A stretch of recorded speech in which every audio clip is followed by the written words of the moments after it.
Phase होता क्या है, what is the meaning of phase, उस चीज को समझिए। फेज का सेंस क्या है, फेज का मतलब क्या है। देखो फेज का मतलब बहुत क्लियर है। देखो अगर आप ध्यान से देखो तो इस रूम में ना ये आपको पेन दिखाई दे रहा है तो आपको एक फेज दिखाई दे रही है। ऐसा क्यों? क्योंकि आप पेन की बाउंड्री को क्लियरली देख सकते हो। क्लियर होता है? ये जो पेन है उसकी बाउंड्री को क्लियरली देख सकते हो, तो आप बोलोगे कि भैया ये सॉलिड है। क्लियर होता है? लेकिन उसके अराउंड एयर भी है, तो वो भी एक फेज है। बेसिकली हुआ कुछ यूं कि यहां पर एयर के अलावा यहां पर पेन भी है। सो पेन की बाउंड्री थी इसलिए आपने उसको आइडेंटिफाई कर लिया। तो ओवरऑल फेज का मतलब क्या होता है जरा आप चेक करो।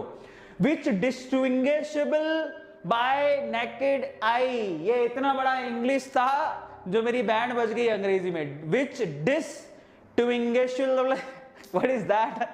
मतलब ये जिसको आप नंगी आंखों से, मतलब नेकेड आई का मतलब क्या होता है, नंगी आंखों से आसानी से देख सको, उसको फेस बोलते हैं। सिंपल सी बात है, इतना क्रिटिकल नहीं बनाते, ठीक है। ये तो हमारे लिए टंग ट्विस्टर हो गया एक तरह। आप बोल के ट्राई करके देखो, विच डिस्टिंग्विशेबल